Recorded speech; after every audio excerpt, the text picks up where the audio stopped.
Francisco José Pereira Lima, Preto Zezé, presidente da CUFA, um dos principais intelectuais do nosso país, uma das principais lideranças sociais do nosso país e, acima de tudo, meu amigo. Mas eu não digo isso porque nós somos amigos, não. É porque isso é verdade, do meu ponto de vista, não tem nenhuma dúvida. Como é que surge essa metamorfose de Francisco José para Preto Zezé? A metamorfose, ela surge assim, porque no Brasil a estratégia do racismo, ela é a construção dela, principalmente depois do despejo que houve em 1888, que ele não foi abolição, né? A estratégia do poder oficial foi despejar os negros, deixá-los sem alternativa social alguma, né? Empurrá-los para a exclusão. Eu gosto muito de novela, então a Escravizaura para mim é o grande retrato, em que ali é o retrato da transição do Brasil, em que chegam os italianos, né, e os negros são expulsos para lugar nenhum, estão indo no meio do mato. Terminaram agora nas favelas, nos morros, né? E aí a construção histórica em cima de tudo que é relacionado ao negro, preto, para não remeter, para que o negro não faça essa volta da fita, para entender o que é que aconteceu, né? Porque o país se esforçou em negar, então a mestiçagem, a mistura, né? Todo esse discurso das misturas de raças e tal, ele construiu por um lado a negatividade em cima do preto negro e por outro lado apostou na mestiçagem, inclusive na época com o argumento de melhoramento, que lê assim, embranquecimento da raça, do país, né? Uhum. E isso ficou muito forte. Então, até o rap, pelo menos a minha geração pegou o rap, até a chegada do rap na década de 90, a referência de negro era sempre essa coisa. Então a gente fugia, até porque os livros de história que a gente estudava, a única referência de negro era um negro acorrentado levando chicotada. Pô, quem quer ser associado a isso? Ninguém quer. Eu não queria, ninguém queria. E quando o rap vem, o rap empodera o discurso do negro. Tá vendo, inclusive, o discurso do negro americano, do Malcolm X, do Martin Luther King. Então passa a gente começar a perceber, como o Malcolm X falava, que foi uma bíblia muito importante para a nossa geração, que ele fala do terceiro olho. Então você começa a perceber como essa dinâmica foi acontecendo. E aí você começa a perceber um pouco das especificidades do racismo do Brasil. Esse argumento da mistura é interessante, porque os dados atuais, né, eles são muito interessantes do racismo no Brasil. Ele fala assim, nós somos todos misturados, mas quando você vê o mapa dos homicídios, como é que essas balas enxergaram os mais escurinhos, né? Como é que os bancos da universidade, como é que os 0,0, alguma coisa por cento são de negros, como é que os bancos enxergaram? Nós somos todos misturados, como é que esse processo conseguiu ser tão eficaz de, no meio dos misturadinhos, pegar justamente os escuros?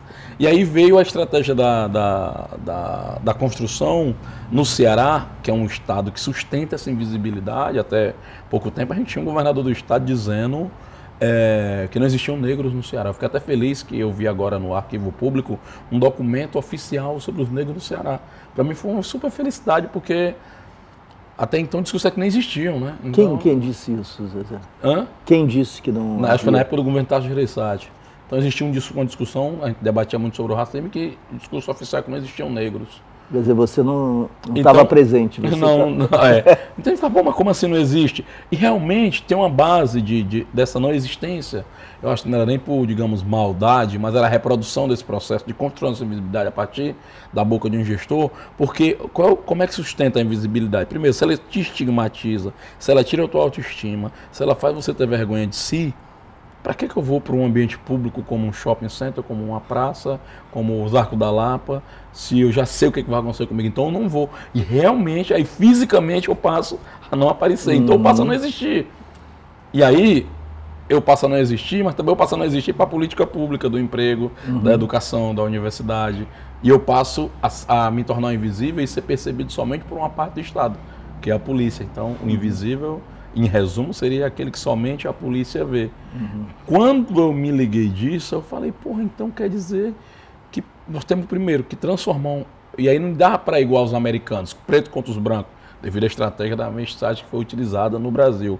Mas dava para a gente transformar o estigma em carisma. E o cearense, ele faz muito isso pela piada.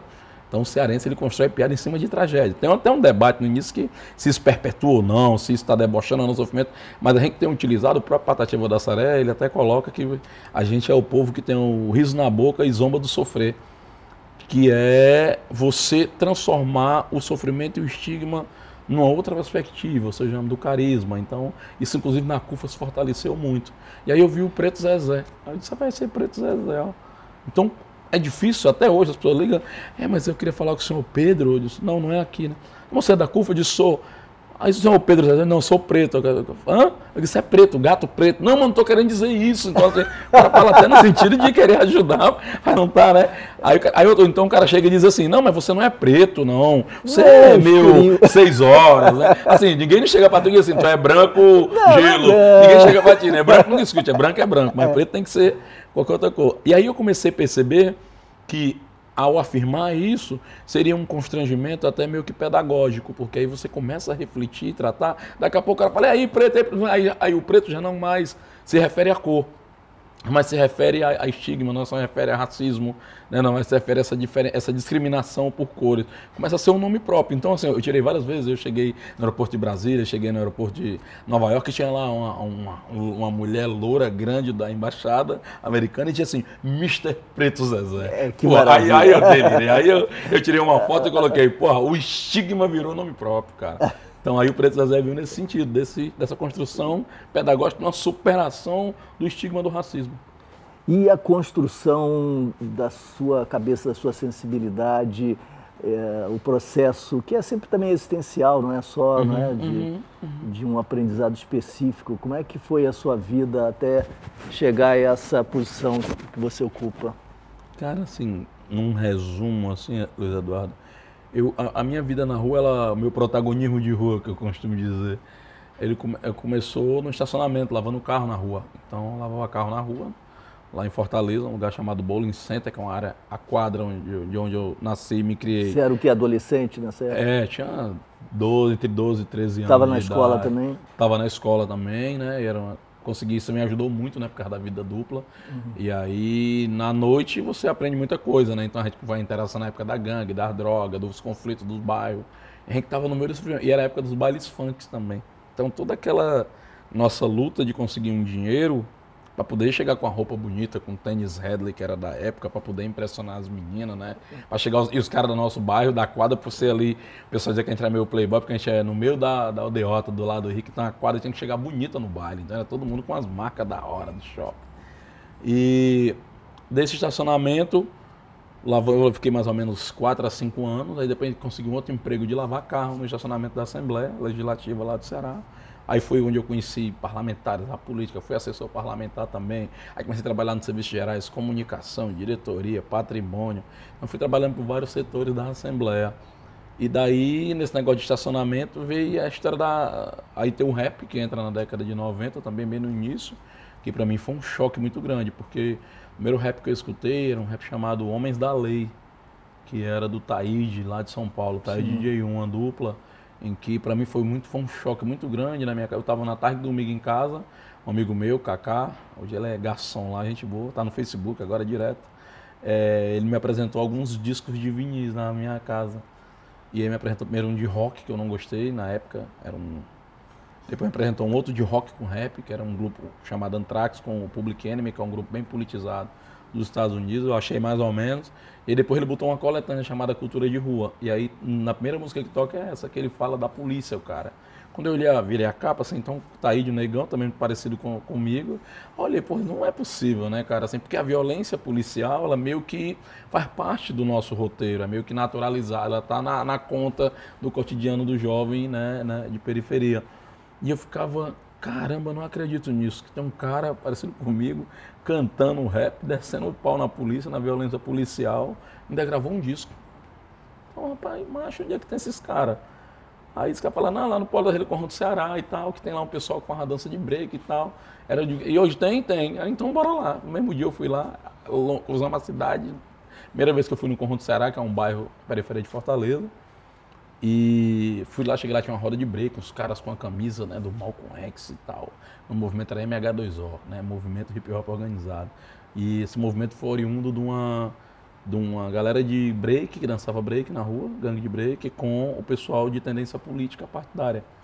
Que na época na época já era um racha com o grupo da Maria Luísa e da Rosa. Tu imagina o nível de ímpeto revolucionário da época do negócio. Ligados ao PT à época. Na época era, mais ou menos, porque não, mas já era pós-prefeitura. Já era pós. Porque Maria foi tipo 85, então era pós 90, já tinha rompido, tinha montado o PRO, Partido da Revolução Operária. O grande intelectual, nosso amigo Jorge Paiva.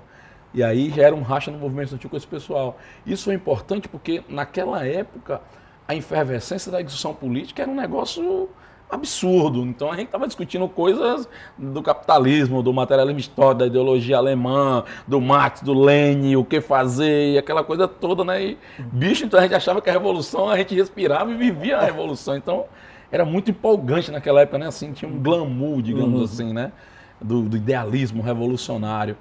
E veio toda essa coisa. E a gente acabou naquela época também, e foi um dos motivos do racha até, reproduzindo muito a estrutura organizacional, centralismo democrático, direção, aquela burocracia, aquele grupo que dirigia, né?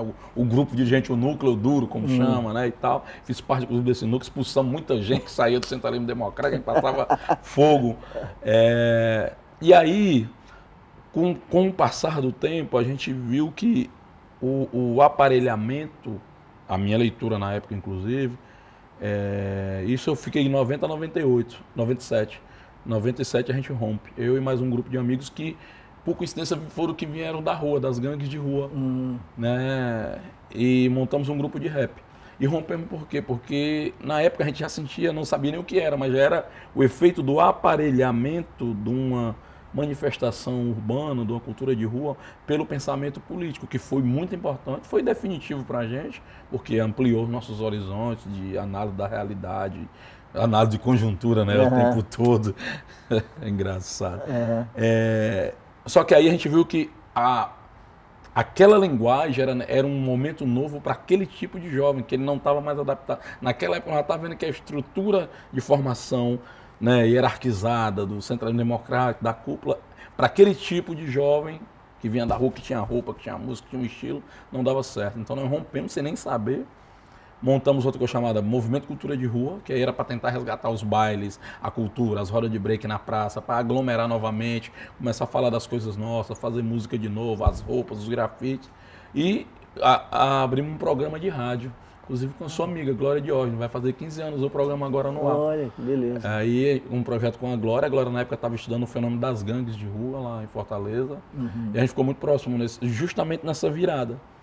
E aí com o passar do tempo, 98, 99, 2000, 2002, 2003, aí 2000 já conheço o Bio, o Celso. A gente já começa a trocar debates, embates, aí começa a confusão. Eu, o maior crítico do Celso no país inteiro, todo mundo já sabia disso. Tá brincando, eu não sabia disso não. O maior crítico do Celso, né? Rapaz, eu não sabia. Engraçado demais, né? E o maior crítico do Celso no Brasil inteiro, no Nordeste, e principalmente no Ceará, no Maranhão e no Piauí. Essa efervescência de o hip hop quanto movimento social, com perfil político, engajado, de organização, foi uma coisa muito forte, né, durante esse início da década de 90. É tanto que os principais lideranças do hip hop nacional surgem de lá, que vai com esse perfil mais político de organização. E qual era o motivo do desentendimento na época? O desentendimento na época era que nós achávamos que a gente não tinha... A gente reproduzia nas músicas de rap até as palavras de ordem dos partidos, dos sindicatos, da manifestação. Então a nossa crítica era que tinha que ser música rap, falando para um público de rap, e não reproduzir para o público de periferia o discurso que era do partido, do movimento estudantil, do sindicato. Mas nisso não havia conflito com o Celso? Não, na época com o Celso era sobre mídia, sobre dinheiro, sobre negro, sobre uma porrada de outras coisas, né? Sobre a limitação do hip hop. E a gente tinha uma visão muito hip hopista. O Celso já era muito provocador na época, irônico, né? Debochado, né? Do jeito que ele é. E engraçado também, o bicho tem um dom para o humor que é interessante. Parece cearense. E aí vem a história da CUFA. E é legal que quando vem esse debate, vem também a nossa leitura, a nossa autocrítica das limitações do hip hop quando você ia construir uma coisa mais ampla na favela, na comunidade. Porque a favela é uma coisa muito diversa. E, na boa, até hoje, se você fizer uma pesquisa, o rap talvez seja ainda minoritário, desde a nossa época. Então agora deve ser bem mais, porque tem mais outros ritmos disputando os ouvidos dos nossos ouvintes. É legal só dizer, porque tem gente que está nos vendo e que não conhece, né? Central Única das Favelas. Da favela, Estou falando isso. da história da CUFA. E aí quando vem a CUFA, aí vem essa percepção que a maioria de nós todos viemos do rap também, né? Da cultura do hip hop, mas a CUFA não podia ser uma entidade hip hopista, que seria pautada pelo hip hop. Ela teria o hip hop como uma linguagem, porque o hip hop é uma cultura que está na favela. E para além disso, ele está com a gente veio disso, também não podia. É tanto que a gente fez o Prêmio Tuzos aqui, 10 edições, que foi assim, um dos maiores eventos no planeta relacionado à cultura do hip hop, e sempre ampliando para a literatura, conhecimento, e sempre tentando fazer do hip hop a abertura para outras janelas. Porque a gente também não podia acreditar que todo mundo vai ser cantor de rap, todo mundo vai dançar break, todo mundo vai ser grafiteiro, todo mundo vai ser DJ.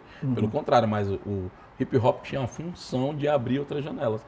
E aí a CUFA, ela com esse pensamento, ela copta o Zezé, melhora o Zezé e forma o Zezé que é hoje. Com esse acúmulo do movimento social, da rua, da gangue, do rap, e mais agora essa nova visão de quê?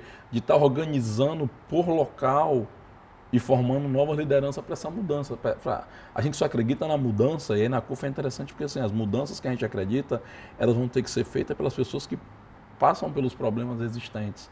Então lá no Pantanal, o Davi tem que ser a liderança lá, no Lagamar tem que ser o Del, no Trilho tem que ser a Linda, no Barroso tem que ser o Pequeno, então por aí você vai, no Corrão do Ceará tem que ser o Hernando, você vai ampliando de acordo com o seu a formação que você vai construindo. Então você vai articulando e formando redes, e mais redes, e essas redes interagem com as suas experiências, diferente do antigo movimento, que era aquela coisa hierarquizada, que define, vai ser um comitê lá, uma base e tal. E é uma coisa que não tem base, direção, não tem muito essa coisa. Uma hora você tem que ser um soldado, outra tem que ser um general, e tem que estar pronto para essas duas coisas, e tem que estar feliz do mesmo jeito. Então a CUFA trouxe muito essa noção nova de organização, para a gente foi bacana. A história da visibilidade, da formação dos seus quadros, é uma coisa assim na CUFA que é uma constante, assim, na presença da CUFA já passou por tudo que era lugar nesse país, já teve gay, já teve mulher, agora tem um cearense, e o interessante também é isso, porque tinha tudo para ser uma entidade de cariocas ou paulistas, como a maioria das instituições nacionais reproduzem essa lógica, ela quebra também essa lógica, a CUFA é todo o tempo quebrando as suas próprias lógicas, e principalmente uma coisa que para nós foi interessante, nas estruturas montadas há sempre um grupo dirigente e um grupo dirigido. E a gente pôde usufruir de todos os espaços na CUFA, a gente pode constantemente usufruir disso. Então a CUFA acabou sendo o nosso partido político novo, de novo tipo, que a gente pode possibilidade de defender nossas ideias, de dialogar essas ideias, de encaminhar alguma dessas ideias, divergir dessas ideias também, tanto com o poder político, poder empresarial, grupos de comunicação, então não há Como é que você definiria a CUFA, Zezé, em poucas palavras? Poucas palavras. Porque tem muita gente que não conhece a experiência da CUFA, acho que é importante.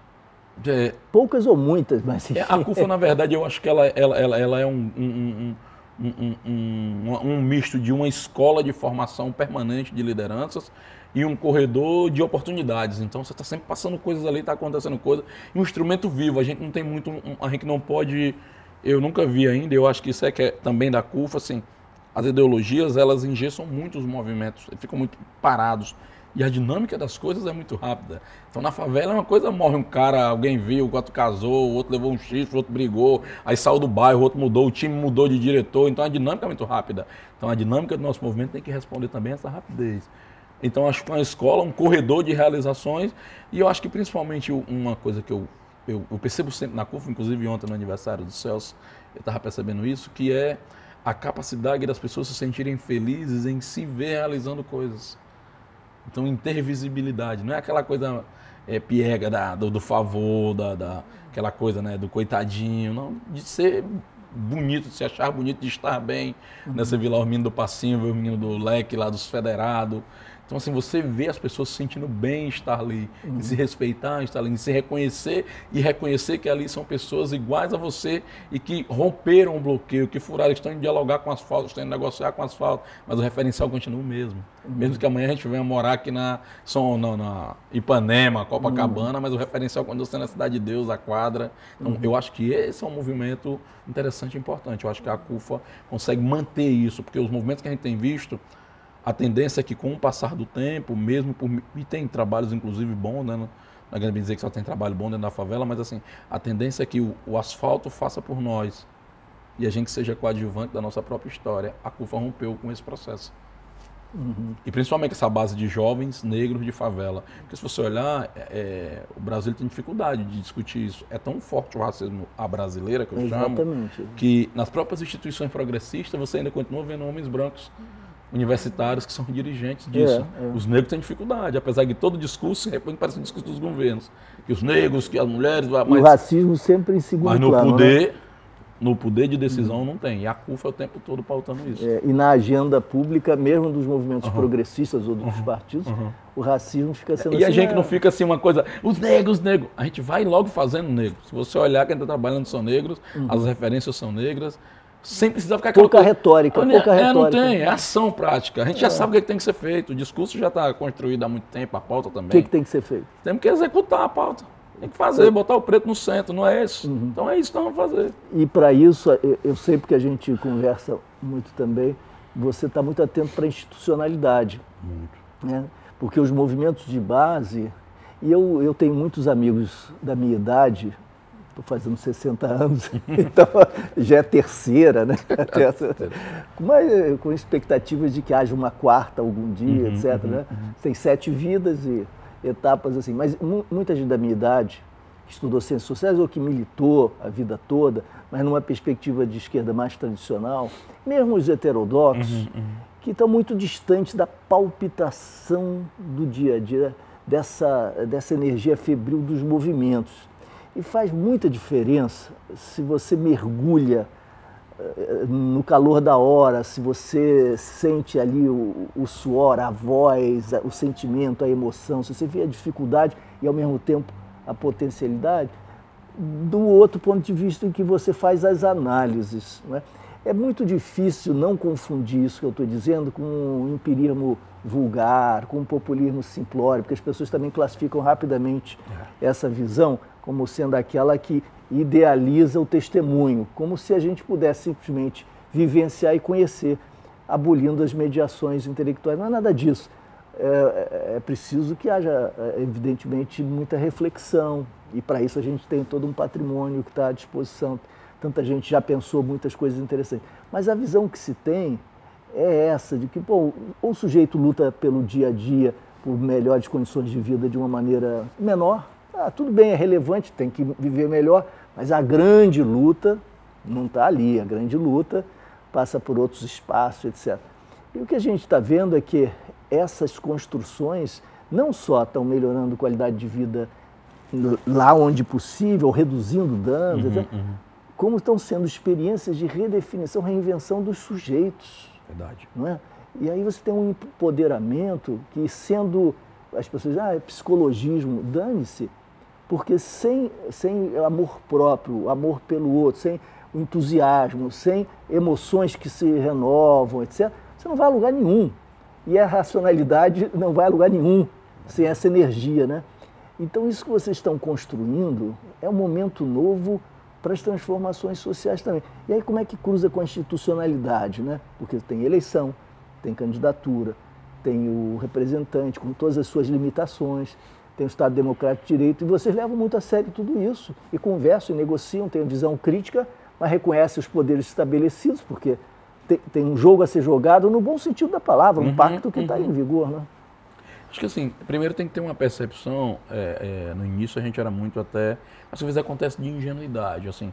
Primeiro eu acho que tem um elemento da construção do movimento social brasileiro. Então eu estava até dando uma olhada, assim, as lutas foram importantes para a redemocratização do país, né, assim, eu sou um cara privilegiado, vindo da escola política, muito privilegiada, de várias leituras políticas, desde o grupo da Rosa, PSTU, ajudando a criar PT e tal. Então isso me deu um caldo muito grande para misturar aí mistura com rap, com as letras de rap, com o mundo. E agora vem o Celso, que é o Celso enlouquece a gente. Acho que a primeira coisa é o seguinte, o conceito de movimento social. Por um momento que nós vivemos, o conceito de movimento social, dirigido por militantes de um partido, e agora com o estabelecimento desse outro nível, que é esses partidos no governo, eles cumpriram uma etapa importante para o país. Só que, inclusive, pelo acúmulo de melhoras e conquistas que esse mesmo tripé gerou, o que vem, esse caldo que vem agora, digamos, os filhos do Lula, o filho desse processo da geração Lula, eles têm outras exigências que esses grupos já não conseguem mais nem entender, nem acompanhar, e em muitos momentos se fazem desnecessário, porque esses grupos passam a falar por si próprios.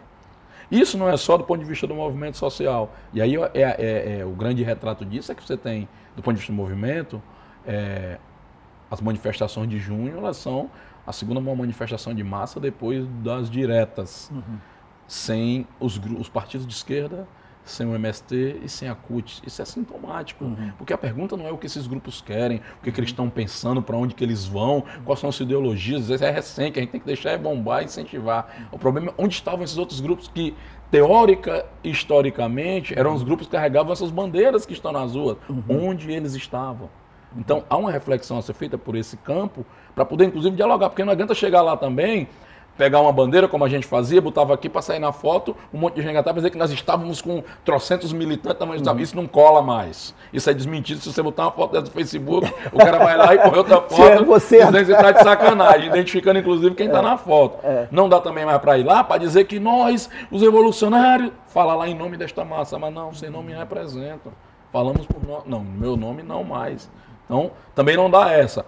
Aparelhados também não dá, porque tem mecanismos hoje de mobilização, de comunicação e outra, que não dependem do carro de som do sindicato, do dinheiro, do partido, dos parlamentares e tal. Então, há uma superação desse modelo movimento social brasileiro que está em curso.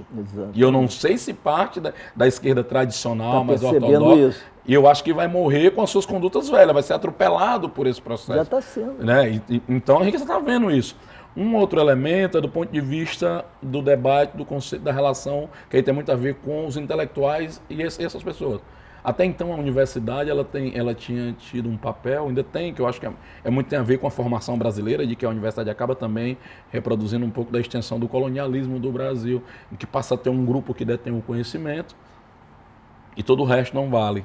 Eu nem sou partidário daquele extremo de que tudo que é da universidade é alienado, e nem sou partidário de que tudo que é do movimento social também é legal. Eu acho que tem que ter uma mediação sempre, até porque ambos crescem. Se um intelectual que está em convívio com o movimento tem uma elaboração melhor, um movimento que convive com a produção científica tem também uma ação muito melhor, a gente já tem visto isso. Só que é necessário começar a perceber que alguns setores não topam mais ser o rato de laboratório para as teses de doutorado, para os livros, para o documentário. Inclusive, muitos deles ganham prêmio, medalhas e citações, e as pessoas ali passam a ser só a matéria-prima. Então você coloca 350 jovens numa favela para pesquisar tudo, eles trazem o dado, você tabula, põe um livro e você virou intelectual. E o que nós fizemos lá? E nós queremos a matéria-prima. Então, alguns setores estão tão elevados nesse nível que já romperam isso, porque também está nessa posição, nessa relação de poder, é aceitar um lugar comum estabelecido por quem está com o poder do conhecimento. Então ele disse com quem eu posso conversar, com quem eu não posso, ele disse quem é bom e quem é ruim para mim, e nós também já rompemos com isso. Essa outra etapa também já foi rompida. E a universidade também está mudando. Então, cara, como é que você senta com o governador tal do partido X ou o presidente? Eles são uma instituição votada pela maioria da população, que vão cumprir um mandato de 4 anos para gerir os recursos que são públicos. Não é de nenhum gestor, não é do Sérgio Cabral, não é do Cid Gomes, não é da Dilma, é da população do Rio de Janeiro, é da população do Ceará, é da população do país. Então o cidadão tem que intervir, o cidadão tem que dialogar. Ele não pode sair lá e votar e depois 4 anos, 2 anos depois votar de novo. Ele tem que saber onde é que está indo o recurso, o tal do controle social, a democracia que a gente tanto cobra, ela tem um preço, que é a nossa participação e acompanhamento. Então isso para nós é bem claro, então nós temos que discutir isso. Então, da mesma forma, eu também discuto com o empresário, porque eu não posso ter numa rocinha vendendo 50 mil fraldas Pampers e a empresa da Protegar PG não tem nenhuma relação com as crianças daquele lugar. Um exemplo, eu estou ilustrando. Então, da mesma forma, é o mesmo diálogo. Então, nós partimos para um diálogo que sai do nosso ambiente. Porque a gente ficava um discurso entre os negros só com o negro.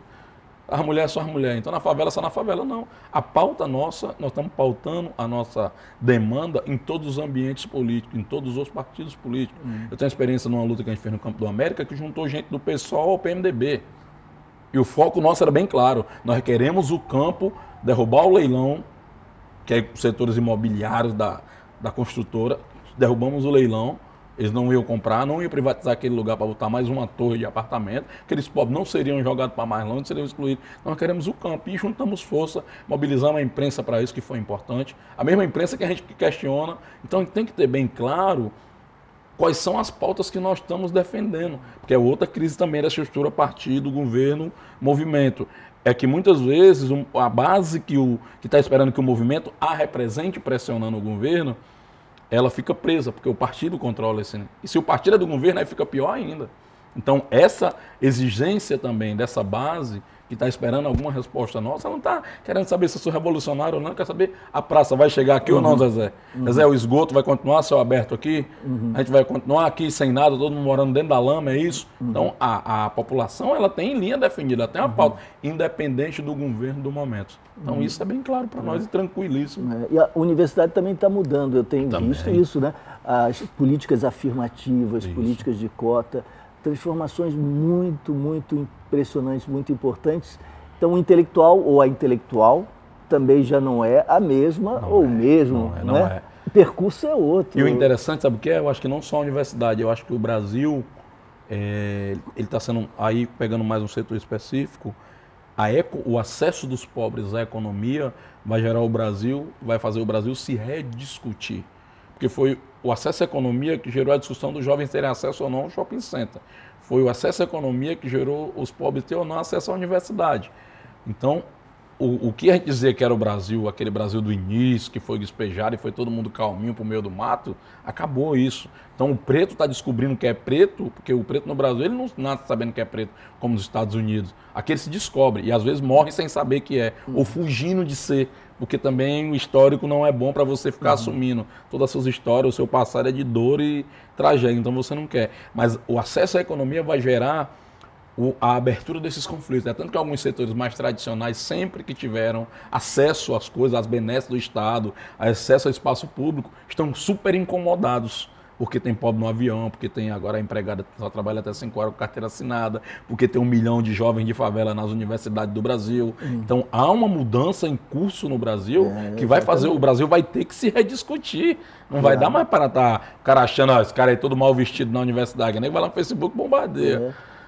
Tanto que eu tenho visto, a gente até trocou ideias sobre isso, não sei se no Facebook, um desses espaços, que os rolezinhos, que são múltiplos, têm sentidos distintos, de acordo com a circunstância, o local, etc. Mas que são uma invenção, uma performance interessantíssima, de deslocamento de fronteiras, de redefinição dessa geografia humana, geografia social, da geopolítica, das cores, das classes, das funções, né? Redesenhando a dramaturgia, desde o roteiro, a trilha sonora, a cenografia, iluminação, produção, figurino né, do nosso cotidiano do Brasil. E eu acho que é uma resposta inconsciente, eventualmente consciente, terrível, tenebrosa, que são os linchamentos. Eu percebo o seguinte, claro que sempre houve linchamento no Brasil, mas eles ganharam certas feições e se teatralizaram e dramatizaram a sua brutalidade assassina, fascista e racista, depois que os rolezinhos começaram a perturbar o sossego das elites brancas e das percepções usuais. Porque a invasão não foi só do shopping, foi da cabeça tradicional, em que estava tudo arrumado, cada macaco no seu galho, etc. Né? E, de repente, o negro, aquele rapaz negro, desnudado, amarrado a um poste, e pelo pescoço. E eu estava observando isso, amarrado ao poste, fixação, contra essa desterritorialização que mistura fronteiras. Pela garganta, como se... Primeiro, calar, né? Calado. E há uma remissão à forca, que é a prática da Ku Klux Klan, né? Nos Estados Unidos, a forca. Mas que cala, que impede que o sujeito seja sujeito, o sujeito humano que reflete, que fala, que tem voz, sujeito de direitos, que é protagonista, que é o sujeito humano pleno. Ali ele é uma posta de carne exibida, né? Enfim, há tanto tirar a roupa, né? Tirar a roupa, né? Devolvido ao corpo, ele não mais fala. É uma brutalidade encenada tremenda, mas em diálogo no imaginário social com o rolezinho. É exatamente o que você diz numa escala extrema. Né? O incômodo com quem está do seu lado no aeroporto. Parece rodoviária. O elitismo sai do armário. Os espectros conservadores todos saem de todos os Conversava até com armários. amigas psicólogas agora me perguntando de onde saía tanto esse ódio. Eu abri o Facebook e mostrei algumas páginas para ela, para a gente ter uma leitura, porque é online o Facebook. As páginas de polícia são as melhores para você ver o sentimento. Porque a polícia é violenta, assassina, mas olha o comentário da gente de bem. Na hora que eles postam uma foto de gente morta. A gente de bem, que diz que a polícia que é assassina e violenta, você tem que ver. O policial prendeu, tinha que matar. Ele deu um tiro e ainda gastou uma bala. Então, assim, ainda tá aí em pé, o cara sobreviveu, porra. Assim, eu falando pro pessoal que, assim, isso vai gerar um incômodo tal, porque a sociedade se acostumou a ser a Casa Grande senzala. E agora bagunçou o jogo. Bagunçou. Então, e é interessante as leituras, porque o exemplo do menino lá amarrado, né, do Paulo, de um lado ficou as pessoas que repudiaram aquele ato, com raiva, inclusive, né, revoltadas. Do outro lado, as pessoas com ódio de quem se revoltou. E para ele, pelo conjunto de violências já sofridas que ele tem da vivência de rua, para ele, diferente das outras violências que ele já sofreu, essa teve um acréscimo, que ele ficou famoso. Então você ouvir essa leitura dele, e aí é onde a gente tem que começar a nos preocuparmos, porque assim... Qual Paulo você está falando? Esse menino que foi amarrado. Foi amarrado? Você teve com ele? Tive. Aí o que ele disse? Então eu dei um abraço nele, ele no começo chorou muito, né, pelo o que passou e tal, porque é um negócio também que foi... Mas depois ele começou a converter, porque aí é o cotidiano mesmo, a dureza, o dia a dia, e você começa a converter o sofrimento noutra coisa, para poder se reinventar. Ele estava numa instituição socioeducativa? Inclusive eu estava terminando de fazer uma visita e ele tinha acabado de chegar, ele estava vindo da regional da Carioca, no centro, para lá. E aí eu conversando um pouco com ele falando um pouco das visões, assim. E depois eles foram direto pro Facebook, na instituição tinha rede de computador, muito bacana, achei muito bacana, inclusive, o projeto. E eles, Casa Viva é o nome do projeto, lembrei. E muito bacana. E até o Faustino que está fazendo essa parte de internet, de redes lá. Que legal, que legal. Muito bacana. Teve a conhecer. E eu achei legal porque, assim, são moleques que têm problemas com a justiça, conflitos com a lei, droga, mas estão no ambiente, tem internet, estavam lá curtindo a música dele, vendo no Facebook. Todo mundo no Facebook já, e o que não sabia ler ajudava o outro que sabia, então, né, e todo mundo querendo criar o seu, a sua identidade, então assim... E o que ele te disse? Ele disse que das violências que ele sofreu, a diferença é que agora ele está famoso. Ainda agarrou umas cocotinhas da Zona Sul. Então, as estratégias de superação e de empoderamento, elas estão sendo outras. Então, o que você... Aí você vê hoje uma questão interessante que eu estava até falando para o pessoal. Essa coisa da economia, ela vai dar um choque tão grande que ainda a gente não mediu as propostas. Assim, não tem dimensão ainda do terremoto. As placas tectônicas, como diz, elas estão se mexendo ainda no tema do terremoto que vai dar. Exatamente. E os pobres vão começar a descobrir. Vai ser até pedagógico para o país, até para se rediscutir, cara. Um Brasil tem que ser apresentado para o outro, cara. Não é possível a gente achar normal. Vivo Fortaleza, você tem um quarteirão, tem o IDH da Suécia e mais um 10 embaixo no Lagamal, você tem IDH da África. Isso aí, crianças que comem peixe do canal que passa as fezes, então, e do outro lado ali é a Suécia. Então, e as pessoas acham que isso vão conviver normalmente sem ninguém levar nenhuma dedada, uma porrada, nada. Não tem condições, isso é impraticável. Teve durante muito tempo, porque isso foi naturalizado com base no racismo internalizado. Só que agora nem começando a ver. Porque, falam do rolezinho, mas inauguraram um shopping em Fortaleza, em que os meninos foram tirados do shopping. Sim, você estava aqui, lembra quando a gente... Só que na hora, eles filmaram todo o processo, os caras tirando. E, nós vamos processar, nós temos direito de vir, cara. Ou seja, não esperaram mais pela antiga Comissão de Direitos Humanos, que é um advogado lá. Eles próprios fizeram, botaram o vídeo no YouTube, mais de 20 mil acessos, repercussão. O shopping teve que ser rediscutido, todo mundo falando sobre o shopping e repercussão em cima do shopping. Então, assim, é um outro mundo. É uma outra realidade. Então, e aí, quando o cara começa a ver, porra, tem 20 mil aqui, numa ação minha, então uma ação minha... Mas a ação do indivíduo puxa o resto. Então é um movimento de um por todo, todos por um. Então você começa a criar. Então isso muda muito para você entender, inclusive, porque isso muda a forma de dialogar, isso muda a forma. Porque não é que eu sei mais com aquela pautinha da revolução que vai vindo. Essa não cola mais. A gente está vendo a revolução agora. Está vendo a mudança agora, está vendo a redução da desigualdade agora, que é o acesso agora. Quer entrar no shopping agora, por que não? Meu dinheiro é igual ao de vocês, cara.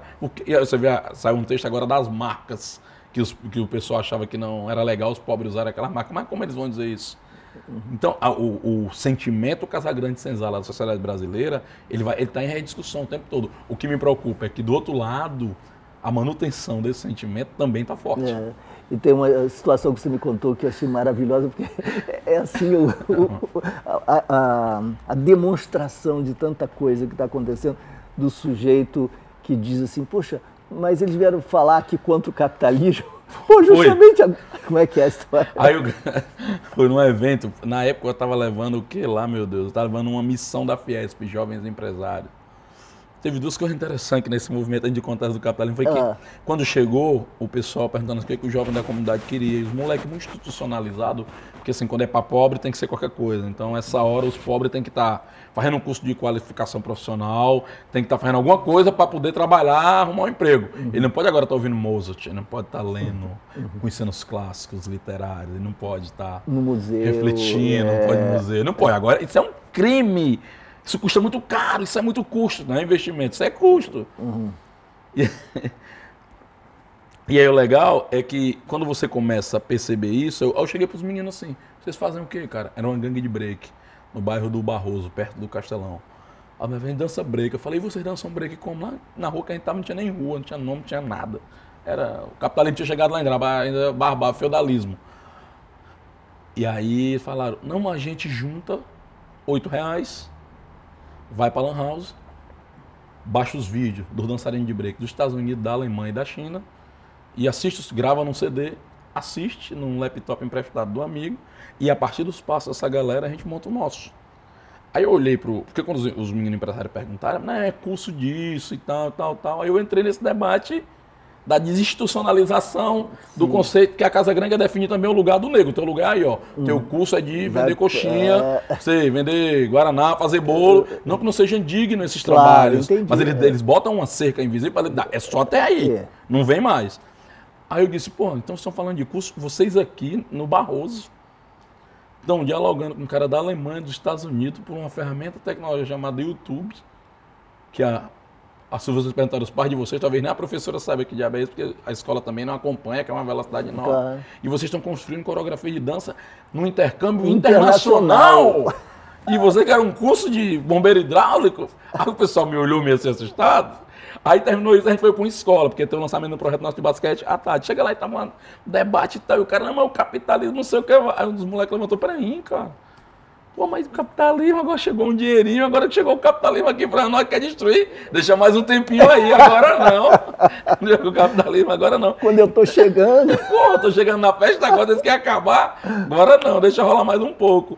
Então, conviver, até para superar esta realidade, o capitalismo é interessante por causa disso. Mesmo que ele é trágico, ele é assim, revolucionário nesse aspecto, é dinâmico demais, né, cara? O tempo todo. Então, como é que a gente consegue aproveitar toda essa tecnologia, esse conhecimento, essa expertise gerada para construir outras regras e outras lógicas de convivência coletiva? Acho que é um desafio bacana. E um grande desafio, acho que já num plano mais assim de discussão teórica ou abstrata, né? Mas que tem incidência também sobre o nosso cotidiano, é o discurso anticapitalista. Então eu tenho muito cuidado, porque, claro, a gente sabe como funcionam as relações de produção, etc. Exploração, o ganho de uns pelo trabalho alheio, enfim, a gente conhece essa máquina.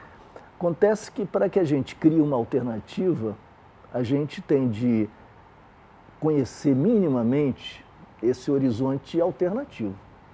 E a gente apanhou muito.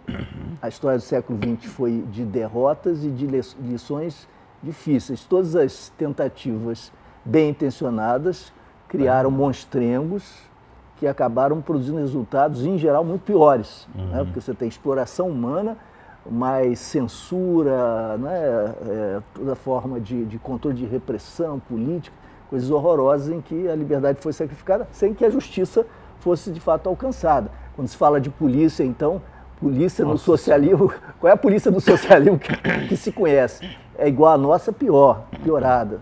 Então, a construção dessa alternativa é complicada, tem de ser crítica e autocrítica.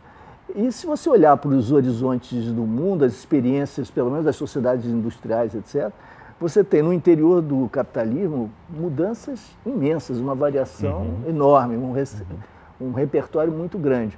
E algumas experiências que são interessantes e inspiradoras, da Europa do Norte, Suécia, Dinamarca, etc., com toda a crise, eles agora estão vivendo de novo a situação da emergência do conservadorismo, mas tiveram... Rejeição aos imigrantes, rejeição aos imigrantes e até impulsos fascistas, etc. Mas ali há alguma coisa interessante. E nós vamos inventar esse pós-capitalismo, eu imagino e espero, num processo, mas vai ser um processo que a gente não sabe exatamente como vai ser. E para que a gente não finja que sabe e impõe aos outros a nossa própria ilusão, a gente tem que ter muita humildade. Caramba. Reduzindo os danos aqui, procurando aprender com a dinâmica do capitalismo e extrair as lições. A gente não vai acabar com o mercado. Como é que a gente pode reduzir danos, ampliar o espaço de empoderamento das grandes massas, o espaço da democratização, no sentido progressivo, mantendo a democracia, reconhecendo que a gente não sabe exatamente qual é a verdade da história, nem exatamente nem longe disso. A gente vai estar disputando, aprendendo, ensinando nas experiências que são contraditórias. Então, isso tudo me faz crer que o discurso anticapitalista genérico acaba sendo um pouco falso, eu diria assim, embusteiro, sabe, enganador. Porque quando eu paro um amigo meu e pergunto, peraí, de que alternativa você está falando? Ele não sabe, ou ela não sabe me responder. Mas se você vê a plataforma se você entrar agora no computador e você vê a plataforma dos partidos que se propõem a romper contra o capitalismo, são todas reformistas. Do mais radical ao mais pelego, digamos, né? Essa categoria eu nem uso mais, que eu acho que já deram tchau.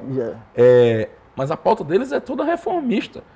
Emprego, educação, Se você olhar, inclusive no processo eleitoral, quando eles se candidatam, eles propõem também um plano de governo reformista, que é ajeitar o capitalismo que está aí. Então, os mais radicais, a ciclovia, a questão do lixo, né, o espaço público, coisas que... Eu estava até falando agora da Europa, eu lembrei, eu fico olhando uma coisa, em crise, estão falando que a Europa está em crise. Assista a Champions League, o campeonato de futebol. Eu vi jogo na Turquia. O estádio lotado o estádio. E o legal, tinha negro no estádio. Tinha árabe, tinha todo tipo de gente no estádio. Vi na Espanha, os indignados, quebrados, também estava lotado. Na Europa inteira, todos os estádios lotados com gente de toda cor. No Brasil, oitava economia, bem bombando, só tem branco no estádio. Lotado, só tem branco no agora estádio. Só tem branco. Depois da Copa, você vai ver o jogo da Copa. Efeito FIFA, legado FIFA, embranquecimento das torcidas. Então, você fica olhando assim, eu acho que tem que ter é lógico que o capitalismo é um sistema, aí não precisa a gente falar dos prejuízos, problemas, né, dessa questão da limitação dos recursos naturais, da exploração do trabalho, das estratégias agora, que eu acho que é uma nova estratégia, eu acho que nós temos um debate bom, eu acho que a esquerda também, de novo, ela não consegue compreender as cidades, porque ainda está naquela visão o campo e a cidade. Então ele pensa o cara no campo, o cara com uma palhinha, um chapéu de palha, um Chico Bento. Só que eu tenho experiência lá de uma fundação que é parceira nossa, Fundação CEPEMA, que ele está no interior, semiárido, Quixadá, por exemplo, e tem jovens que estão com um modem no seu laptop, tirando fotos da planta doente e mandando para a Embrapa. E o cara identificando a doença que tem, manda a resposta de volta, como é que tem que ser tratado, sem agrotóxicos. Que coisa. Então isso é uma... Percebe a dinâmica? Então isso é outra coisa. Então você começa a perceber uma outra visão. Então eu acho que assim, essa visão presa nessas caixinhas de que é um anti, o outro a favor, elas não explicam a totalidade, a complexidade. E é uma complexidade tão grande, tão complicada, que eu acho que assim, uma plataforma de agora, digamos uma plataforma à esquerda, seria primeiro ampliar o acesso dos pobres ao Estado. Isso é uma plataforma de esquerda. Aos serviços mais essenciais, serviço público. Com qualidade. Para valer. Então isso é uma pauta. Então a discussão. Então eu fico os caras discutindo democracia, os conselhos, não sei o quê, eu quero discutir orçamento. É isso que define a política pública. Onde está o dinheiro? Está aqui. Prioridade é qual? O senhor não vai fazer tudo, governador, prefeito, não vou fazer. Então qual é a prioridade? Não, vai ter um corte agora. Por exemplo, agora todo debate agora que os economistas estão fazendo é porque a Dilma tem que cortar o gasto. Que corte o gasto que dá para a dívida. Corte lá, mas não corte o social. Então isso seria uma pauta nossa. Não tem corte no social. Propaganda para a mídia, né? Entendeu? Quantos milhões ali? Então isso é dinheiro. Então assim, nós temos que ter uma discussão. E o que aconteceu também? Como nós hostilizamos o capitalismo, demonizamos o capitalismo. E tomamos como uma unidade, como se não tivesse... Então assim... Falar de dinheiro, não pode. Negociar com a mídia do capitalismo, não pode. discutir poder político também não pode. E sempre para os pobres, para os excluídos, não pode. Então como é que nós vamos fazer uma mudança, cara? Se o centro da mudança é isso aí. Então em Brasília, com essa sugestão, eu disse, quando eu fiz a crítica à limitação desses conselhos, tirando do SUS, que é uma experiência bacana de controle social e de participação, e que define até o orçamento, parte dele, nós não temos nada mais parecido com isso. Mas assim, se hoje era para a gente ter hoje assento no conselho do Copom, para discutir a taxa, por que o movimento social não briga por um assento? Eu quero ter assento no meio ambiente, isso a gente já tem, já está lá, educação, racismo, nós estamos tudo lá. Mas tem que ter um da economia, por que não? Se nós somos 63 bilhões de consumo, as favelas brasileiras consomem. Porque senão acontece o seguinte, você tem os conselhos nos municípios, nos estados, ou secretarias para política para os negros, política para as mulheres, etc., que acabam sendo instrumentos de legislação. Aí os movimentos sociais estão brigando para ter uma cadeira. Sem recurso nenhum, sem apoio. Só legitima o governo, porque o governo vai arrotar que está sendo democrático e participativo, que é o grande da participação popular, né, cara? Que é o grande 7-1. E, na verdade, não sai nada. Não sai nada. Eu vejo que é impressionante, às vezes, pessoas muito jovens que não têm mais experiência, que veem assim, a CUFA é promíscua, porque se relaciona com capitalistas, com empresários, faz projetos conjuntos, conversa com os governos, etc. A posição correta é a posição anticapitalista contrária a governos que seguem determinada linha. E essas pessoas então voltam para casa, continuam sua vida, o Brasil se reproduz como era antes, a tal revolução fica nos seus delírios. Não sai. E esse discurso só serve para desmobilizar, né, para dividir e para reproduzir, estimular, portanto, a reprodução das formas mais cruéis de domínio. Eu acho que tem exclusão. uma tradição também na formação de esquerda meio fraticida, que é sempre estar construindo um inimigo entre nós. Sempre, o inimigo é o mais próximo. Não é para me demarcar que eu sou melhor que ele. É sempre assim. E o irmão é o principal inimigo, não vamos acreditar. Então eu acho que é uma coisa também que assim, acabou que a CUFA, por a gente ter esse privilégio de ter muita gente que veio de vários movimentos e ter isso, a gente acabou também construindo uma rede muito solidária entre nós, muito leal a esse princípio de estar junto e também muito tranquila com isso. Então, assim, faz parte do jogo democrático, pessoas discordarem de nós, fazerem um questionamento, uma crítica, acharem também esse processo. O que eles não podem é desconsiderar que no processo de construção histórica nós também estamos fazendo a nossa parte. E então, a gente pode perguntar o que eles estão fazendo. Aí a gente pode comparar. Eu acho que uma coisa, eu até falo assim, mas se tu não fosse da CUFA, qual seria a melhor crítica? Eu disse, fazer uma coisa melhor que a da CUFA. E eu, como um cara na CUFA, eu ia aprender, que é essa a nossa vida. Isso é que é inteligência. Exato. Vai ficar, não, porque o café fez melhor, vou querer destruir, pelo contrário, o fez bem, vamos incorporar. Um filósofo americano que eu respeito muito, que foi meu orientador e amigo por muitos anos, Richard Rorty, ele escreveu o seguinte, a melhor crítica é fazer diferente. Acho que é legal. Isso então é muito interessante. Quer dizer, claro que tem uma dimensão que é muito importante também, a crítica, revelar as limitações. Mas na disputa, o que conta é fazer diferente, inventar uma outra modalidade. Mas se você vê, é porque a crítica hoje está tão vulgarizada que as pessoas fazem assim, a culhão, assim, o cara faz irresponsavelmente, né? Não tá nem... E às vezes volta. Às vezes volta de um jeito contra você mesmo. Imagina. Então é até o jeito de você fazer, o que você vai fazer para não voltar a crítica contra você. Se você for bem um pouco... E nesse ambiente nosso, progressista, de esquerda, é muito comum isso, né? Então você vê muita crítica, o bombardeio, né? Esse exemplo agora na gestão ajudou um pouco para todo mundo estar meio junto. Acho que poderia aproveitar esse momento para fazer um pouco dessa... Extirpar, ver se consegue extirpar isso, né? Até porque eu já vi alguns setores, inclusive, por fora, dizendo que não merecia solidariedade nenhuma e tal. Eu acho que não, acho que está no momento de... A gente tem que juntar, assim, porque se por um lado está tendo toda essa efervescência de questionamento, de mobilização, o pensamento democrático ele está ameaçado hoje, pelo que nós estamos vendo. Exatamente. Porque nós estamos vendo senador de partido de esquerda propondo lei anti-terror. Nós estamos vendo ministro da Justiça com história que tem propondo a mesma coisa. Exatamente. É um desserviço isso. Então é muito preocupante. Então, essa leiturinha das coisinhas no seu devido canto não explica. Essa leitura simplista, né? Às vezes até, ou quando a gente generaliza demais, simplifica e tal. E eu também não gosto de uma coisa muito complexa ao ponto da gente não andar. Eu acho que também é uma complexidade, mas nós temos que agir. Tem que agir. Temos que fazer algo. Porque senão a negada vem que também a dificuldade para não fazer nada. Fica Claro, fica tão complicado. É um caos, né? Tudo tem muito risco. Tudo. Como diz da E eu reforma. nem acredito na visão purista também. Eu acho que é contradição o tempo inteiro. Contradição, inclusive porque na favela a gente está em contradição o tempo todo. Você imagina o que é ter que denunciar a violência policial e o que é ter que conviver com aquele policial no nosso cotidiano. Com regras outras, com construções outras. Então o tempo inteiro nós estamos convivendo ali, porque um filho estuda e passa no Enem e o outro está no tráfico. Então eu tenho que administrar a minha crise contraditória ali, no meu território. Então a contradição é da nossa vida. Então para nós também é uma coisa super tranquila essa contradição. E o mundo contraditório também é tão desafiador para nós, para a nossa cabeça. É desconhecido, né, cara, também. Desconhecido, né? E a ideia de que você tem de fazer a coisa certa, e a coisa certa é definida a partir de uma convicção sua, daquilo que alguém te diz. E se tudo é reconhecido na sua complexidade, você pode então ser condenado à inércia, como você diz, fica esmagado pelo reconhecimento da complexidade, do risco envolvido numa ação. O risco é a sombra, né, do nosso movimento, não tem jeito. O tempo todo. Não tem jeito. E quando a gente fala da mudança da segurança pública, por exemplo, pessoas me perguntam, mas pode não dar certo. Pode acontecer, você tem segurança sobre todas as consequências que proviriam de uma mudança? Quem pode ter certeza? Claro que não. Eu só tenho uma certeza, por pior que fique, vai ser melhor do que a situação que nós temos hoje. Porque a situação que nós temos hoje, além de ser tenebrosa, ela está naturalizada. Ela já se incorporou também como parte da nossa vida e não é objeto mais de discussão.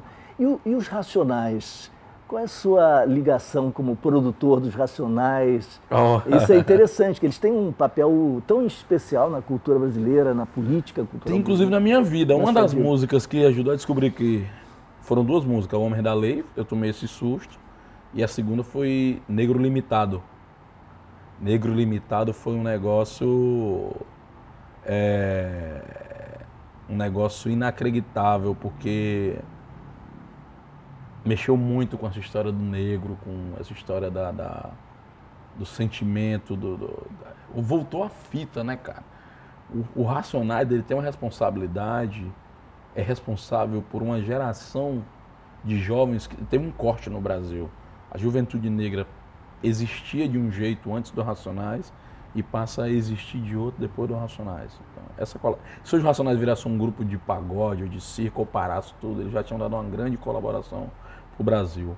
As letras do Racionais, se você puder ver depois, para a época, é um negócio extremamente avançado. Eu acho que hoje a psicologia da massa da favela, dessa juventude, eles estão compreendendo bem. Não é à toa que até hoje eles dialogam e a massa os reconhece. Se eles tivessem um discurso fora dessa galera, e não é um discurso só para ir de monte com a massa, não. Eles questionam, eles debatem.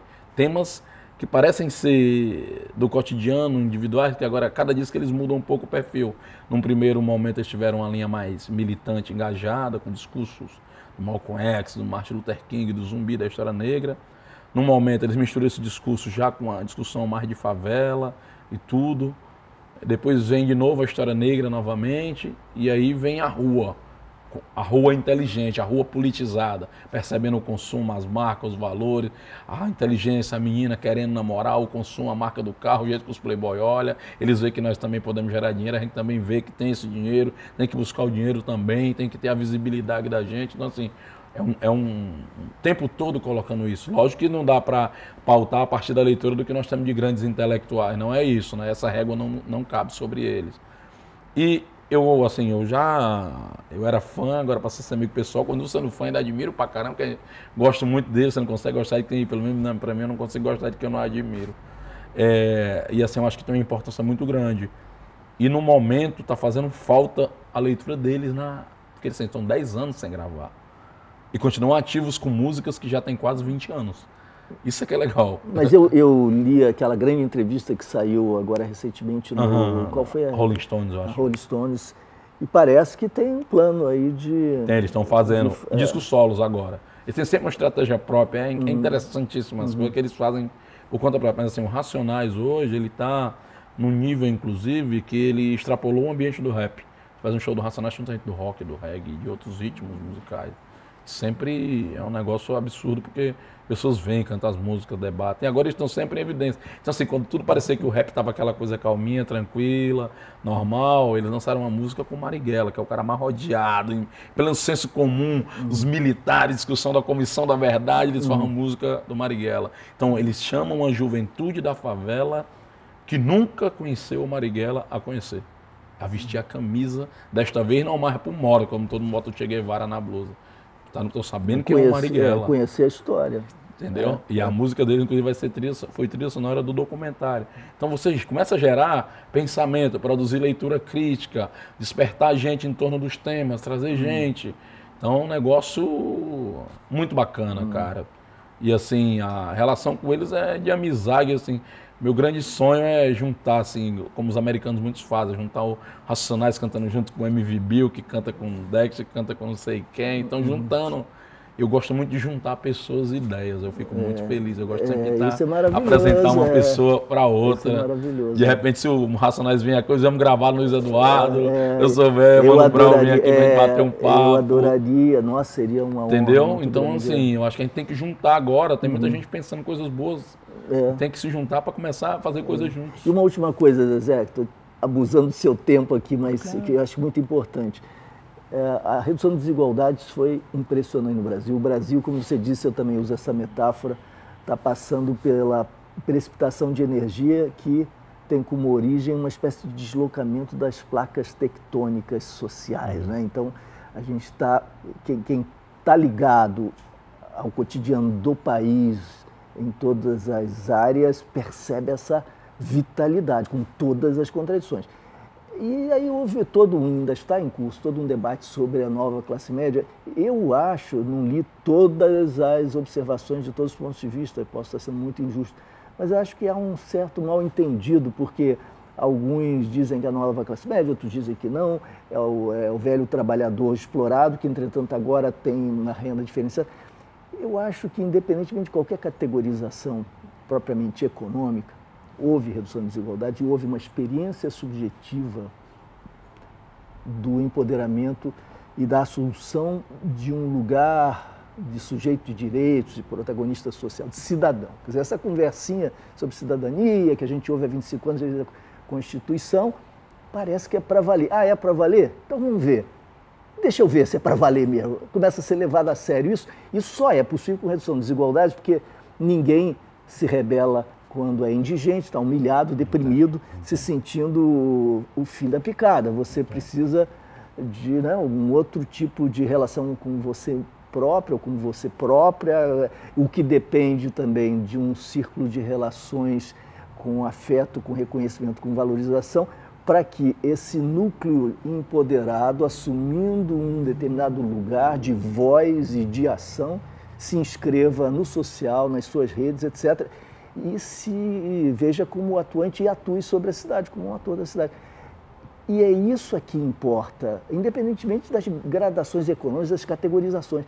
E um grande amigo meu, por exemplo, brincava que um ventilador é uma bobagem. Ficam valorizando a redução da desigualdade, o Brasil ainda é tremendamente injusto e desigual. É claro, um dos campeões mundiais ainda da desigualdade. Mas subestimar a importância de ter um ventilador é não ter passado pela experiência de não ter um ventilador e passar a ter. De não ter um micro-ondas e passar a ter. Muda a vida mesmo. Muda. Amigo meu contando que ia ter uma geladeira, a gente sabe, mas quando a pessoa conta... Você já imaginou a dificuldade que é você não ter a geladeira? Como é que você vai calcular o que comida você pode ter em casa, o gasto que você vai ter? É um inferno, ter luz, não ter luz. São algumas coisas que parecem do consumo fetichista, adesão ao capitalismo e que, na verdade, tem um significado simbólico, emocional e prático, substantivo, muito grande, em todos os sentidos, né? Você concorda com isso? Eu acho que está havendo alguma disputa, assim, como a dimensão é das caixinhas, então as caixinhas não percebem mais. E parece que não vão perceber, eu acho que não vão, pelo nível que está andando. Por exemplo, há uma disputa, primeiro simbólica. Alguns símbolos do capitalismo, do acesso ao consumo, que eram só para as classes médias altas tradicionais, não são mais delas, se sentem invadidas. Não é à toa a sua reação simbólica. A outra é territorial. Porque se eu estou aqui com símbolo, se eu posso me locomover, eu vou ocupar um território. O GPS já estava formatado. Ali como não me cabe? Como? Eu vou lá, assim. E a outra do ponto de vista das conquistas, né, cara? Você ter hoje uma relação ainda que era oriunda, né?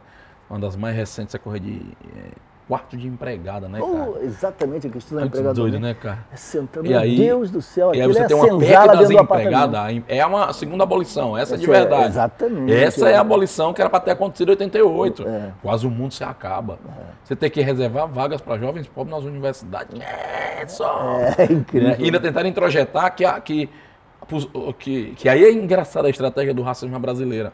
Ele faz com que o oprimido ele sinta vergonha de si, ele acha, inclusive, que a culpa da opressão que ele vive é dele. Então, assim, pô, vocês são coitados para aceitar vaga? Aí, teve alguns que até, não, eu não sou coitado, então eu não vou precisar dessa cota, como se a realidade dele fosse de todos. E do elemento do consumo, eu acho que tem duas pontas, porque a época também era dos extremos, quando dizia Hobsbawm, né? Uhum. Ou você tem um negócio ufanista do consumismo, ou você tem aquela crítica que diz que as pessoas estão tudo alienadas no consumo. Quem fala isso não tem dimensão do que significa subjetivamente na construção de um pai e uma mãe num domingo, numa pizzaria, comendo pizza assistindo Faustão, cara. Pô, isso que você diz eu acho maravilhoso. Aí não consegue entender o que é a alegria de sair com 2 carrinhos de compra cheios, até a tampinha. Porque a medida você fica... Porque você não é pobre, então você não mede. Mas a minha noção de compra, quando eu ia fazer, era aquelas gradinhas. Aquilo pra mim era como se fosse a medida, a regra, né? Então, por doido que o negócio passasse da quarta, cara. É sempre isso. Só ia na quarta risquinha do carrinho e nunca passava. De repente sai 2 carros cheios. Então você não tem a dimensão. Eu vinha no avião, um cara super grosseiro com o senhor, porque ele não sabia nem sentar no avião. Eu falei, cara, calma. Quando tu veio aqui, ninguém. Tu já sabia, tu já veio com o Manuel, essa pessoa que não veio, chegou hoje. Nós que sabemos, temos que ensinar. Você quer trocar de lugar comigo, eu sento com ele. Aí vim conversando com ele, porra, então ele não sabia nem onde é que a então ficava chamando a mulher, a aeromoça e por tal. Favor, vem cá. Ô, senhora, chega aí dando uma água. E tem mó boa praça o cara, bicho. E a gente conversando, porra, então assim. Esse Brasil, esse cidadão de bem que acha que o governo está deixando os pobres vagabundos, ele, na verdade, ele não quer o incômodo de conviver com os pobres. Claro. E ele não tem nem paciência para dizer. Porque ele não consegue nem entender que esse aí vai ser o novo Brasil daqui para frente. E o que me tira do sério é a crítica à Bolsa Família. Rapaz, só quem não teve lá na ponta vendo o que é uma... Não tem noção do que é isso. Não tem. Agora, uma coisa que vai ser legal é porque, assim... Meu Deus do céu. A gordura que segurou muito essa massa, os filhos do Lula, eles já estão no outro capítulo. Como disseram assim, não é nem a vara, nem o peixe. Despertaram a fome nos cabas, na turma. Então a turma está com uma fome doida de oportunidades. E é bacana isso. Claro. Inclusive na reunião da Dilma que eu participei na primeira semana depois das manifestações, uma das coisas que eu coloquei era que o país melhorou, presidenta. Por isso, o governo terá que se adaptar a essas novas melhoras, porque elas vão gerar exigências outras, de outra ordem, vão exigir um outro tipo de diálogo, que não quer ser só ouvido, não quer ser só escutado, não quer uma cadeira para vir aqui conversar no conselho. Eles querem a efetivação da decisão. Se a senhora não cumpriu, nos diga por que não aconteceu. Se cumpriu, bacana, vamos avançar para a próxima. Diálogo permanente, transparência. Então, assim, é um outro nível de debate e discussão. Por que eu estou dizendo, essa massa que está vindo agora, ela vai ser o novo Brasil. E ela sempre, e o Brasil vai ter que ter muita paciência. Nós vamos ter muita paciência, vamos ter muita tranquilidade, porque essa massa que sustentou o Brasil durante anos, ela nunca exigiu nada. Agora chegou a hora de exigir e cobrar a fatura. Porque já produziram muita riqueza e não admitem ser despejadas novamente por uma nova lei da abolição. Zezé, uma última pergunta. Essa para valer, juro. Aqui no Rio de Janeiro, nós estamos ainda no início do ano e taxiando na pista, com candidaturas possíveis, etc. Eu acho que há um espaço para que se proponha a unidade das forças democráticas que se definiriam assim, pela resistência contra a legislação de exceção, essa legislação terrorista, que cria leis antiterror e criminaliza os movimentos sociais. Esse é o ponto absolutamente decisivo, né? Reunindo todos aqueles que efetivamente se oponham à regressão autoritária, etc., ao retrocesso institucional que está envolvido nisso. Segundo, redução das desigualdades. O Rio é o estado mais desigual do país hoje. E essa é uma pauta nacional, evidentemente. A gente avançou nessa pauta, mas tem de muito além. Isso tem impacto em todas as áreas. Se você verificar o que significa redução das desigualdades. Você sabe melhor do que eu na saúde, na educação, na segurança pública, na justiça criminal, onde for, nós vamos muito longe por aí. Esse é o caminho. Questão do meio ambiente, política do clima, matrizes energéticas, isso é absolutamente urgente e decisivo, e isso altera o modelo de desenvolvimento, etc. E quarto, o problema da governança, a transparência, efetiva participação, invenção de novos meios, etc. Isso está na ordem do dia. O velho modelo de representação e de exercício do poder está mais do que em crise, entrou em colapso, etc.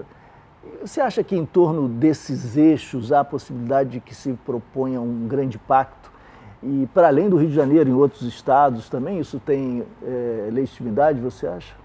Quer dizer, as candidaturas que se comprometam com isso, que se apresentem. E aí, ou vão para o embate, ou se entendem.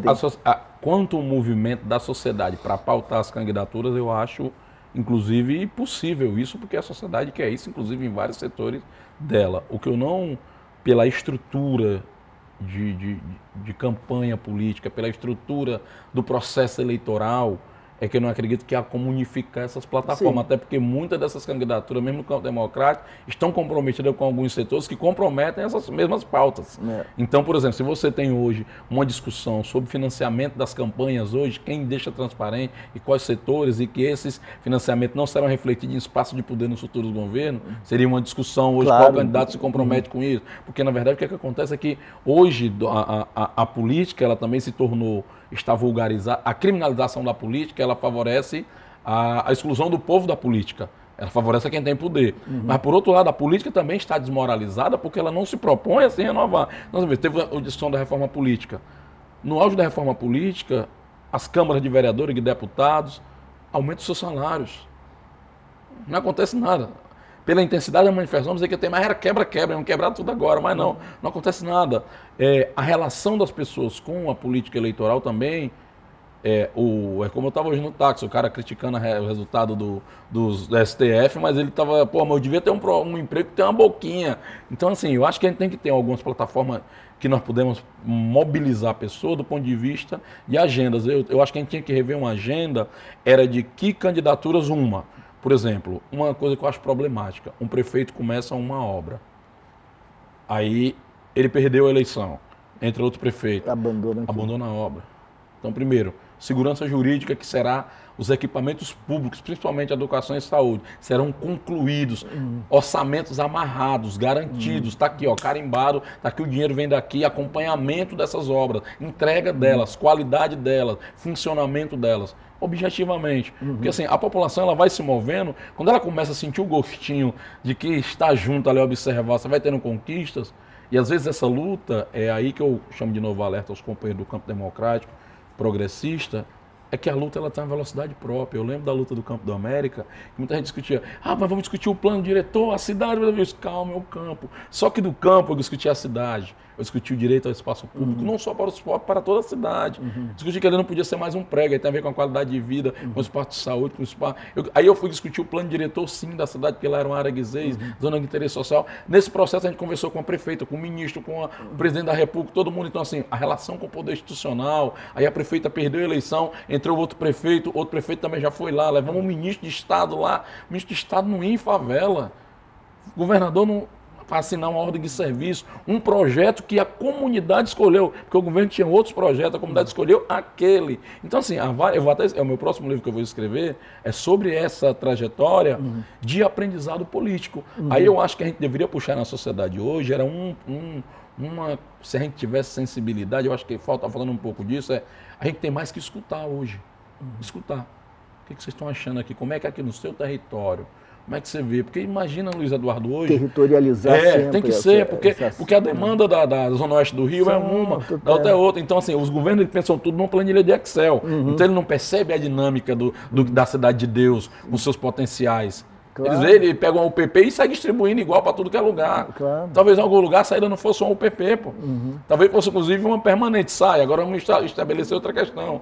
Então, assim, se você não tem esse tato, agora, eu acho que é o inverso agora. Agora é você ir lá pro território, encostar a orelha lá e o coração e saber o que está acontecendo. E aí, a partir disso aqui, aí sim, nós vamos pautar a candidatura, nós vamos pautar o político. E o que se aproximar mais, porque também ninguém vai ser ingênuo, que eles têm que cumprir acordos e alianças e tal. Também não sou daquele que acha que é a política, por isso que eu me preocupo. Para mim, o primeiro que sai dessa coisa, aqueles que prometeram a política 100%, a coisa, o mar de rosa, é impraticável.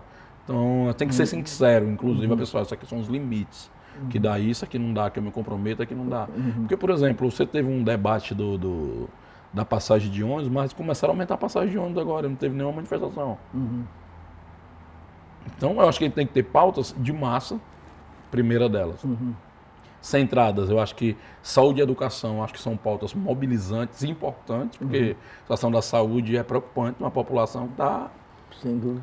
Da educação, eu acho que a gente tem que investir mais nisso, do ponto de vista do conhecimento. O Ceará agora começou com 700 alunos de escola pública que passaram no Enem. Depois eles subiram para 1.400, depois para 2.350. E aí eu estava fazendo com a Secretaria da Educação de um movimento de autoestima, porque até 5 anos atrás, não passava pela cabeça de um aluno de escola pública estar no banco da UFRJ, cara. Então isso é uma coisa, para mim, isso é política de massa, em larga escala. Porque, como me preocupa também, é que a gente escolhe algumas plataformas que são bacanas, mas elas são plataformas mínimas, elas não têm capacidade de mobilização, e como não tem, a sociedade não... A gente não consegue grandes avanços, não consegue caminhada. Se você não diz a um aluno secundário é a minha linguagem lá dos 150, que ele ou ela pode almejar a universidade, Entendeu, cara? A mira já é mais baixa. Acabou-se. Então... Já para ali. Vai parar ali. Por isso que aumenta a evasão. Vai a invasão. Não, você vai deixar a evasão cair mesmo. Não vale. Agora você diz, não, veja o que aconteceu com o seu irmão, com o seu primo. Você pode chegar lá, esse o seu alvo.